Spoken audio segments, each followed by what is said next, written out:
Bonjour, mesdames et messieurs. Bienvenue dans notre page YouTube.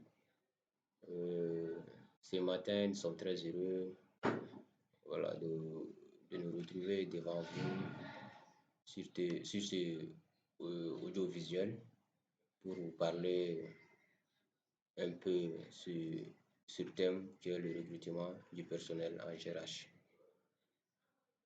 Donc, le plan de notre travail est tout d'abord en grand 1, l'introduction. En grand 2, les étapes du recrutement. En grand 3, les caractéristiques du recrutement. En grand 4, l'importance du recrutement. Et enfin, grand 5, la conclusion. En introduction, nous allons essayer de définir qu'est-ce que c'est que le recrutement en général, et définir le recrutement en GRH aussi, et définir le personnel et parler qu'est-ce que c'est que le recrutement du personnel. Tout d'abord, la définition du recrutement. Le mot recrutement est un dérivé du verbe recruter. Recruter plus le suffixe ma. En GRH, le recrutement désigne l'ensemble des moyens mis en œuvre pour trouver un candidat dont le profil est adéquat, est en adéquation avec les besoins et l'attention d'une organisation donnée pour un poste précis. Et qu'est-ce que c'est que le personnel? Le personnel est l'ensemble des personnes employées dans un service qui peut être public, qui peut être privé, donc des individus en situation de travail dans un établissement ou dans une entreprise. Cette entreprise aussi peut être privée ou publique. Et qu'est-ce que c'est que le recrutement du personnel? Le recrutement du personnel correspond l'ensemble des actions mises en œuvre pour trouver le candidat qui correspond aux exigences des compétences.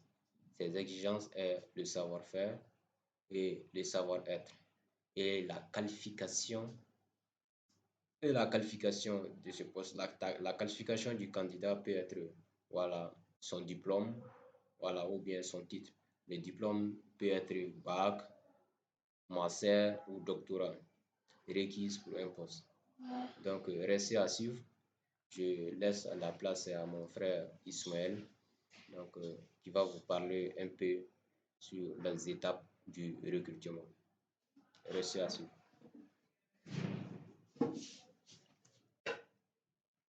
Je remercie mon camarade qui a bien introduit ces modules. Je m'appelle Ismaël Barré.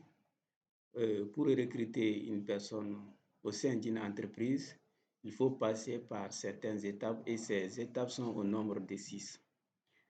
La première étape est l'analyse des besoins. Nous allons analyser s'il y a besoin au sein de notre entreprise.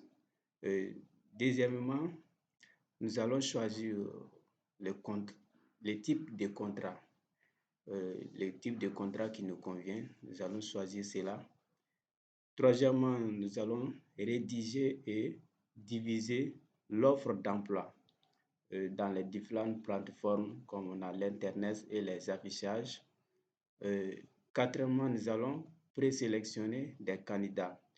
Présélectionner les candidats, c'est-à-dire les dossiers qui ont été déposés au sein de notre entreprise.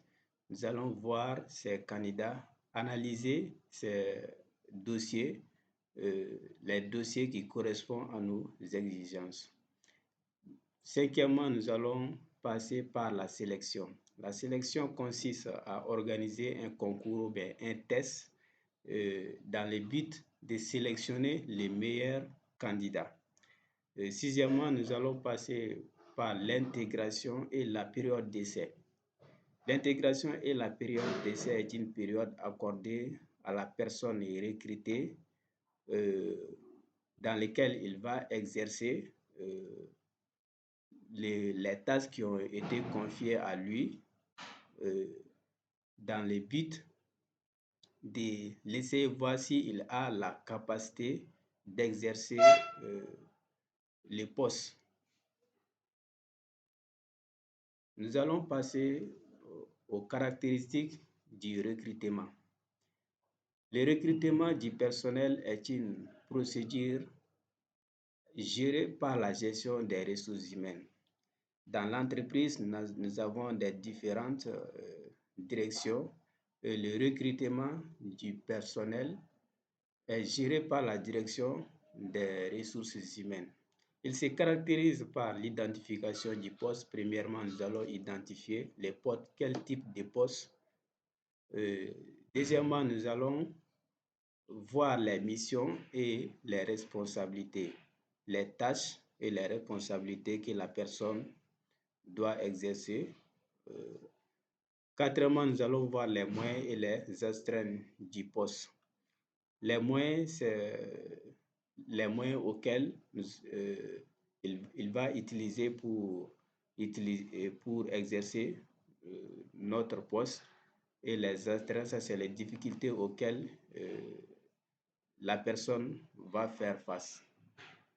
Les profils et les compétences requises par les postes.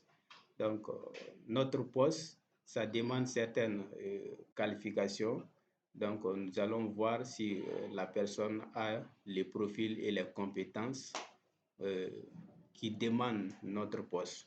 Donc, sur ce, je cède la place à mon frère, camarade qui va continuer sur l'étape suivante, qui est l'importance du recrutement.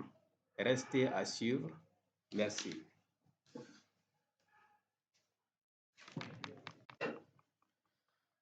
Bonjour à tous et à toutes.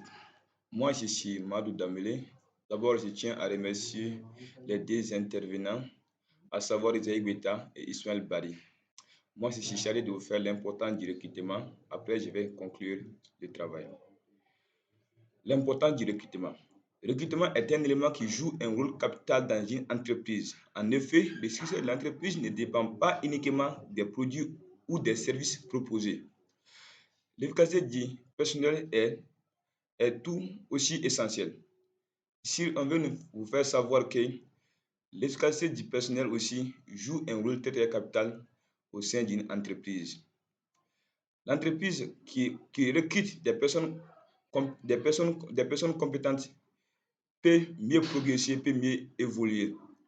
Il ne s'agit pas seulement des produits ou des services offerts par l'entreprise, mais aussi le capital humain aussi est très important au sein d'une entreprise. Joue un très grand rôle au sein d'une entreprise. Donc, nous allons passer par la conclusion. Ici, la conclusion, le recrutement est un enjeu clé pour la vie d'une organisation. La compétitivité d'une entreprise est liée à la qualité du processus de recrutement.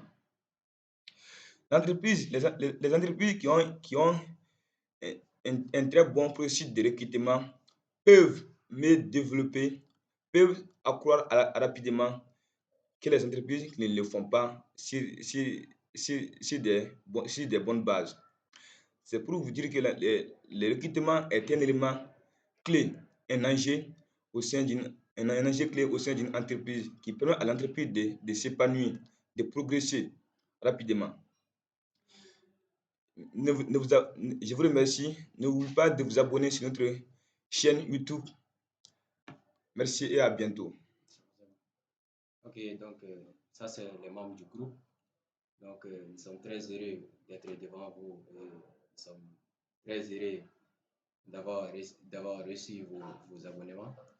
Donc merci infiniment. Et n'oubliez pas surtout de vous abonner sur notre chaîne YouTube pour ne pas manquer manquer nos prochaines vidéos. C'est les étudiants de la BICO qui est le numéro 1. BICO L3. Oui.